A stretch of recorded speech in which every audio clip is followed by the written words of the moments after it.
আমরা বারবারই বলে এসেছি 5ই আগস্টের পর থেকে যে আমাদের এই যে লড়াইটা, এই যাত্রাটা শেষ হয়ে যায়নি, বরং 5ই আগস্টের মধ্য দিয়ে এটা আমরা একটা সম্ভাবনার জায়গায় পৌঁছেছি।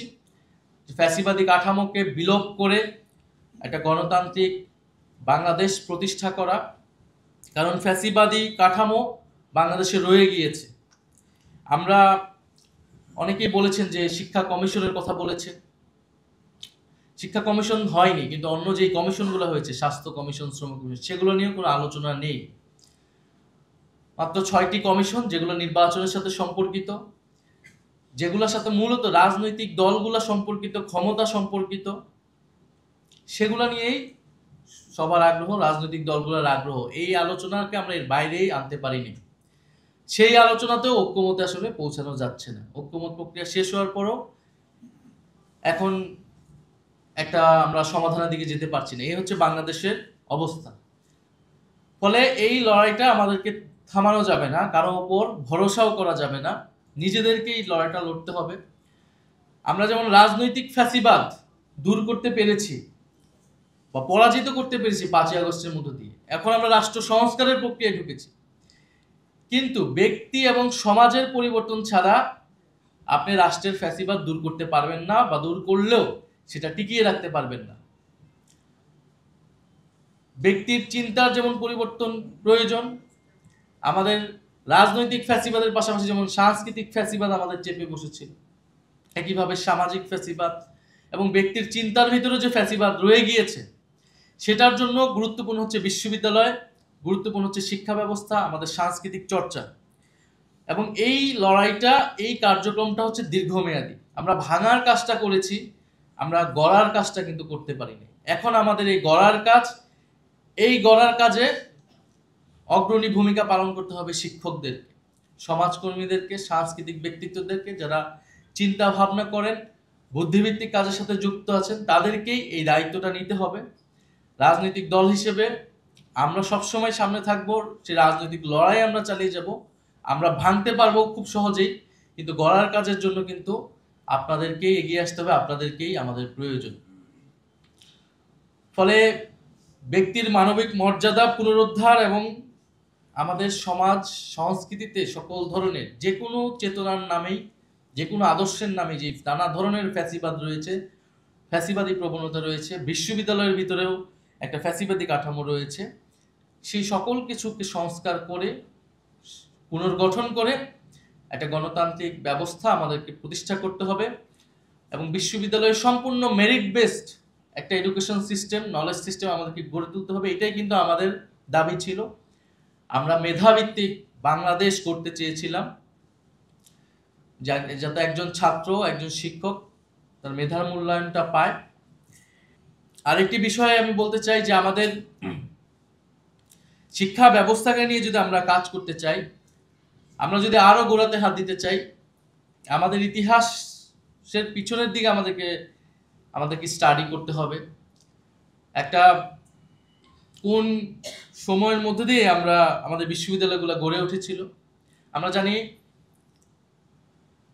ইতিহাসের বিভিন্ন সময় বিভিন্ন দেশে এরকম গুরুত্বপূর্ণ বিশ্ববিদ্যালয় গড়ে উঠেছিল গুরুত্বপূর্ণ রাজনৈতিক উদ্দেশ্যকে সামনে নিয়ে। ঢাকা বিশ্ববিদ্যালয় এরকম একটি রাজনৈতিক উদ্দেশ্যকে নিয়ে সামনে প্রতিষ্ঠা হয়েছিল, যেটা আমরা বঙ্গভঙ্গ মেনে নেওয়ার ফলে এখানকার, আমরা যখন বঙ্গভঙ্গ রদ হয়ে গেল, তারপরে এই পূর্ব বাংলার মুসলমানদেরকে বিশ্ববিদ্যালয় দিয়ে বোঝানো হলো যে আপনাদেরকে আমরা একটা বিশ্ববিদ্যালয় দিব।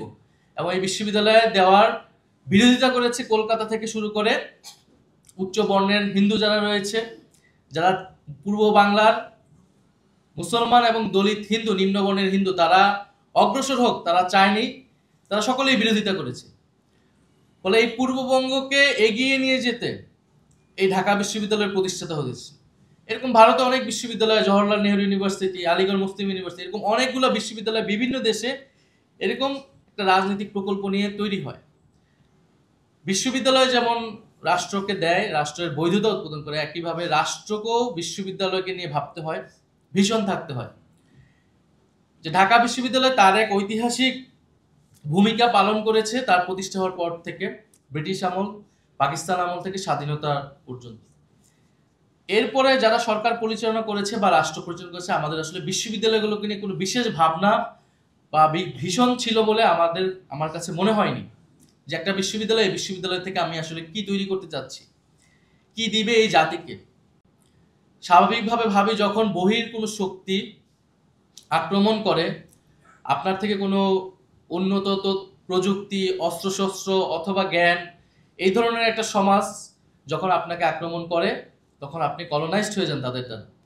এটা স্বাভাবিক দৃষ্টিতে মনে হলেও আসলে আপনি কলোনাইজড হন এক্সটার্নাল ফোর্সের দ্বারা না, বরং আপনি আগেই ইন্টারনালি কলোনাইজড হয়ে যান। একটা সমাজ কলোনাইজ তখন হয় যখন সে আগে থেকেই একটা পরাধীন হওয়ার জন্য, উপনিবেশিত হওয়ার জন্য তার সমাজে অনেকগুলো উপাদান থাকে, এবং সমাজে তখন কোনো ধরনের আইডিয়ার বিকাশ হয় না, স্পিরিট তৈরি হয় না, সাংস্কৃতিক কোনো বিকাশ হয় না, জ্ঞানগত কোনো বিকাশ হয় না। ওই সমাজটা তখন অলরেডি পরাধীন, এক্সটার্নাল ফোর্স, যে কোনো ফোর্স এসে সেটাকে দখল করতে পারে। তো কেবল বলে আমরা আগ্রাসন বিরোধী যে রাজনীতির কথা বলি, বৈদেশিক আধিপত্যবাদের বিরুদ্ধে যে লড়াইয়ের কথা বলি, সেটার জন্য আমাদেরকেও শুধু বিরোধিতা করলে হবে না, আমাদেরকে নিজস্ব জ্ঞান ভিত্তি তৈরি করতে হবে। আমাদের সমাজের ভিতরেই আমাদের ইতিহাস, আমাদের সভ্যতা, আমাদের সংস্কৃতির আলোকে আমাদের জ্ঞান সৃষ্টি করতে হবে, আমাদের মানুষ তৈরি করতে হবে। একটা বিপ্লবের পরে প্রত্যাশা থাকে নতুন মানুষ তৈরি হবে, নতুন সমাজ তৈরি হবে। ফলে আমরা সেই আলোকে যদি আমাদের বিশ্ববিদ্যালয়ে ঘুরতে পারি, আমাদের এখানে অনেক গুরুত্বপূর্ণ বিহার ছিল, পুরো পৃথিবীর মানুষ একসময়, পুরো এই সাউথ এশিয়ার মানুষ এই বাংলা, এই বেঙ্গলে পড়াশোনা করতে আসত। এখানে বুদ্ধিস্ট বিহার ছিল, এখানে ইসলাম আসার পরে এখানে গুরুত্বপূর্ণ শিক্ষা প্রতিষ্ঠান প্রতিষ্ঠিত হয়েছিল। ফলে আমাদের সেই ইতিহাস কিন্তু আছে। আমরা অবশ্যই আধুনিকতার সাথে সংযুক্ত হব, আমরা ইউরোপ আমেরিকায় যাব, কিন্তু আমাদের চেষ্টা থাকতে হবে আমাদের নিজেদের সমাজকে আমরা কিভাবে গড়তে হবে। আমরা যদি পরের দিকে তাকিয়ে থাকি, আমরা কখনোই স্বাধীন হতে পারবো না। আমরা অন্যকে অনুকরণ করে আমরা নিজেরা স্বাধীন হতে পারবো না। এবং আমাদের সমাজে যত ধরনের উপাদান আছে, যারা আমাদেরকে উপনিবেশিত করে, আমাদেরকে পরাধীন করার জন্য প্রস্তুত করে থাকে, সেই উপাদানগুলোকে দূর করতে হবে। এবং তার প্রধানতম জায়গা হচ্ছে বিশ্ববিদ্যালয়।